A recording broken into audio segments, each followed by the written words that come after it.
유통을 좋아하고 그러다 보니까 일찍도 많이 했는데 오늘은 유통 이야기 할인의 함정에 빠지지 말자라는 걸 가지고 얘기를 한번 해보겠습니다. 자, 배버의 법칙이 있습니다. 우리는 언제부턴가 할인이라는 부분에 있어가지고 할인이 안 되고 정가 하면 왠지 뭔가 모르게 좀 거부감이 좀 들어요. 그죠? 또 그것도 할인도 10% 할인, 20% 할인. 물론 이것은 이제 뭐 브랜드하고 좀 차이가 있습니다. 그죠? 우리는 도리어 이제 명품 브랜드를 할인한다. 그러면 또 조금 그건 별로 또 썩 와닿지는 않아요. 사실 명품은 할인을 잘 안 했습니까? 그죠? 왠지 그것도 이제 그 살 전략이죠. 전략. 그죠? 명품을 만약에 이제 자꾸 할인을 한다. 그럼 명품의 이미지가 상당히 크게 훼손될 거 아니에요. 그죠? 근데 우리는 대부분 이제 소위 말해 유통에서 꺾기란 표현을 쓰거든요. 가격 꺾기 해가지고. 왜 우리는 이제 그 보면 온라인 오프라인이든 5만 4천 원 줄 쫙 긋고 난 다음에 3만 2천 원 이렇게 표시할 거예요. 그게 이제 함정인 거예요, 사실은. 정가라는 게 있을까요, 유통에서? 유통의 가격은 누가 매기죠? 그게 5만 4천 원, 5만짜리라는 걸 누가 그걸 책정하는 거죠? 제조업체 책정하는 거예요? 아니죠, 그죠? 일반적으로 이만큼 가격을 그냥 5만 4천 원 하고 한 30%, 40% 할인이라는 함정을 해가지고 30% 할인해서 뭐 3만 얼마? 3만 2천? 뭐 얼마 잘 모르겠네요. 할인의 함정에 빠지기 시작하면 그때부터는 이제 유통은 힘들어지는 거예요. 왜냐? 고객은 처음에는 10% 할인, 20% 할인도 인지가 됩니다. 그죠? 인지란 말은 내가 인정할 수 있는 인지 가격대가 형성이 돼요. 그러다가 어느 순간 이 할인 함정에 빠져보면 10%, 20%는 도저히 고객을 끌어들일 수 있는 구매 요인을 발동시킬 수가 없는 거예요. 그러면 50% 할인, 70% 할인, 80% 할인 갈 수밖에 없는 거고. 그 할인이란 부분이 고객한테 주는 이미지는 상당히 강하죠, 그죠? 강한데 유통 입장에서는 이런 할인의 함정에 잘못 빠져버리면 그 상품에 대한 이미지, 브랜드 이미지, 그 매장의 이미지가 달라질 수 있는 거예요. 그 할인에 대한 정책 같은 경우는 유통에서는 상당히 큰 고민일 수밖에 없는 것들입니다. 그러니까 우리 주변에 한번 잘 살펴보시면 이 매장은 가격 할인을 어느 정도 하는지, 얼마 정도 하는지에 대해 가지고 한번 살펴볼 필요가 있고 또 유튜브 입장에서도 가격 할인에 대한 정책은 상품마다 좀 달리 가져갈 필요 있고 그 상품에 대한 이미지, 브랜드, 패션에서는 결국은 명성에 도리어 흠집을 낼 수도 있는 그런 쪽이니까 할인이라는 부분을 신중하게 정책적으로 관리하실 필요가 있다고 보십니다. 고객의 생각을 단순화시켜라. 뭐 쭉쭉쭉 영어 써놨는데 뭐 굳이 영어를 다 뭐 읽어보시라고 쓰는 건 아닙니다. 그냥 이미지만 보시면 됩니다. 고객을 생각을 많이 하게 되면 고객이 이성적이 돼요.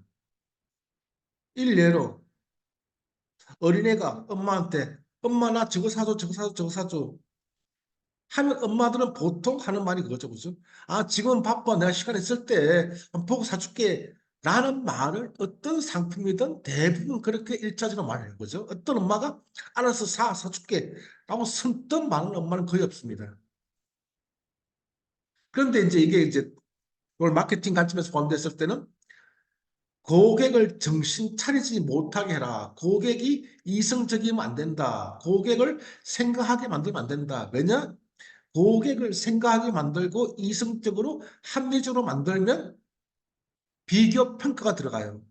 이 브랜드보다는 저 브랜드가 이 가격보다는 저 가격이 또 이 매장보다는 저 매장이 라고 비교 평가가 들어가면 결국은 유통 입장에서는 어려워져요. 어린애도 마찬가지로 엄마한테 바쁠 때 도리어 하면 자꾸 쪼르면 쪼를수록 엄마가 귀찮으니까 그래 그래 사 사 사. 그리고 유통 매장들 보면 이제 어떤 매장 가면 조용한 클래식이 나오고 어떤 데 가면 좀 빠른 음악이 나오죠. 그죠? 이 음악도 상당히 유통에서는 전략이에요. 조용한 클래식 나오면 천천히 살펴보세요. 편안하게 머무시면서 라는 뜻으로 해석하시면 되고 음악이 경쾌하고 빠르다. 빠른 시간 내 의사결정, 구매에 대한 의사결정을 하십시오. 그리고 빨리 회전해서 빨리 사시고 나가주십시오. 라는 의미일 수도 있어요. 그거는 매장 같은 경우는 소위 말하는 이제 회전율이 하나의 이제 또 중요한 팩트겠죠. 식당 가서도 여기는 왜 식당 의자 이렇게 불편해 딱딱해 음식 맛있는데 오래 머물 수가 없죠. 오래 앉아 있을 수가 없죠. 그죠? 회전을 고려한 거예요. 만약에 카페나 식당이 의자가 진짜 푹신푹신하고 쇼파 편안해. 편안하게 쉴 수 있어. 커피 한 잔 시켜놓고 3시간, 4시간 앉아있으면 주인 입장에서 쏙 터지죠. 그죠? 그래서 의자나 탁자나 이런 것들도 적당한 각각의 전략일 수도 있는 겁니다. 여기서 메시지는 고객을 단순화시켜라. 비교 평가하게 만들지 말아라. 라는 뜻입니다. 아마존의 CEO 유명 분이죠. 그죠? 이분이 이제 했어요. 전략이 뭐냐 아마존이라고 물었더니 아마존의 전략은 변하지 않는 것에 초점이 있습니다. 라고 아주 쉽게 다양한 선택, 낮은 가격, 빠른 배송. 누구나 다 알죠. 그죠? 온라인이라 그러면 누구나 다 아는 내용들이에요. 근데 그게 힘들죠. 그죠? 당연한 얘기를 이렇게 유명하신 분이 한 거예요. 근데 이거 실천 하나 하면 실천해봐라. 다른 사이트보다 다양한 선택. 아마존에 왔었을 때는 이것도 저것도 우리가 어느 순간 쿠팡이라는 부분이 상당히 강력한 하나의 플랫폼이 되어버렸죠. 그죠? 왜 그렇게 됐습니까? 쿠팡에 들어가면 모든 물건이 다 있는 것 같아. 이미지가 그렇게 됐어요. 그죠? 그래서 우리 상품 검색할 때 꼭 구매를 목적하지 않더라도 상품을 검색할 때 쿠팡 가서 검색할 경우가 많습니다. 다양한 선택을 할 수 있는 고객한테 여지를 줬으니까. 같은 상품이라 하더라도 이 가격, 저 가격, 이런 서비스, 저런 서비스 다 할 수 있는 다양한 선택. 그러면서 낮은 가격. 그 전에 예전에 이제 지금은 이제 없었지만은 할인점에서 이제 경쟁이 불꽃 튈 때 그런 게 있었습니다. 최저 가격 보상제라 그래가지고 만약 이마트 기준으로 했었을 때 만약에 같은 상품을 롯데마트나 홈플러스에서 더 싸게 샀으면 더 싸게 산 차액만큼 돌려드리겠습니다라는 게 최저 가격 보상제였었거든요.